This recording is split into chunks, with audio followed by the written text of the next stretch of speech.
अब बोलिए आप, बिहार में भी रास्ते खुले, महाराष्ट्र में भी रास्ते खुले। अब सोचिए अगर वहां से एक एक पार्टनर निकल गया अभय दुबे, फिर तो आपके पास यह तर्क भी नहीं बचेगा कि बिहार और महाराष्ट्र में हम एक होके लड़ेंगे और वहां से इतनी सीटें कम हो जाएंगी, वहां से इतनी कम हो जाएंगी। माणक जी, मेरे भ्राताश्री के लिए मैं कहता हूं, सत्य और सिद्धांतों में क्या रखा है तात? सत्य और सिद्धांतों में क्या रखा है तात? उधर लुढ़क जाओ जिधर देखो भरी परात। जहां पर सत्ता की चाशनी दिखती, भारतीय जनता पार्टी का चरित्र और कृतित्व यही है।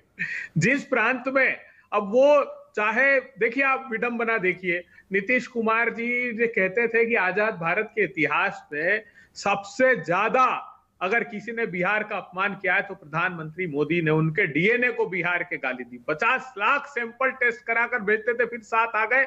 अब तो कसम खा ली नीतीश बाबू ने कि इनके साथ नहीं जाएंगे। क्या सत्ता की, मैं तो देखिएगा उठाकर माणक जी, सिर्फ 1-2 प्रांत छोड़ दीजिए, जहां पर बड़े प्रांत, उत्तर प्रदेश हो या गुजरात जैसे प्रांत को छोड़ दीजिए, बाकी सब जगह बैसाखी पर है। महाराष्ट्र में खरीद फरोख्त करके सरकार बनाई, मध्य प्रदेश में खरीद फरोख्त करके सरकार बनाई, राजस्थान में कोशिश की इन्होंने, मणिपुर से लेकर गोवा तक जहां बहुमत नहीं थे वहां पर भी छीन छीन कर इन्होंने सरकार बनाई। और करते क्या है ये ईडी सीबीआई, जहां देखो आप देख लीजिए, सबसे पहला उदाहरण है 2015 जुलाई में पुस्तक निकाली साहब इन्होंने हेमंतो बिस्वा शर्मा जी के लिए। पहले तो 2014 में सीबीआई ईडी ने छापे मारे कि शारदा स्कैम, 14 स्थानों पर छापे मारे। एक किताब निकाली कि यूएस के डिपार्टमेंट ऑफ जस्टिस ने लुइस बर्जर केस में प्रमाण दिए हैं, और एक पुस्तिका निकाली। अगस्त माह में हेमंतो बिस्वा शर्मा भाई इनके यहाँ शामिल हो गए, सारे पाप धुल गए।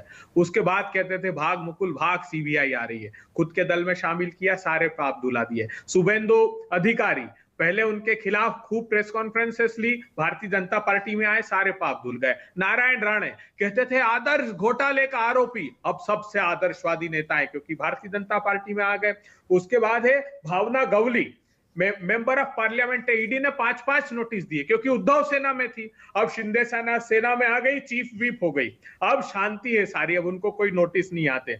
यशवंत जाधव, यामिनी जाधव, फेमा के नोटिस ईडी ने दिए, अब वो शिंदे सेना में है, अब सब शांति है। प्रताप सरनाइक, ईडी का ट्वीट है 11 करोड़ 35 लाख रुपए की संपत्ति हमने इनकी सीज कर ली है। अभय दुबे, देखिए अभय दुबे, देखिए आप नैतिकता का सवाल उठा सकते हैं, मैंने आपको पूरा मौका भी दिया, कांग्रेस के और बाकी नेता उठाते भी हैं, लेकिन यहां तो ऐसा लग रहा है जितना भ्रष्टाचार के खिलाफ एक्शन होते हुए दिख रहा है, उतना आपको नहीं लगता कि बीजेपी को, सरकार को फायदा हो रहा है कि भ्रष्टाचार के खिलाफ हमने वादा किया था जीरो टॉलरेंस रखेंगे, और वो हो रहा है, एक एक करके जेल जा रहे हैं सारे। और के कविता, ये देखिए ऊपर उनका मैं कोट भी दिखा रहा हूं, केसीआर की बेटी हैं, अब उन पर भी शिकंजा कस रहा है।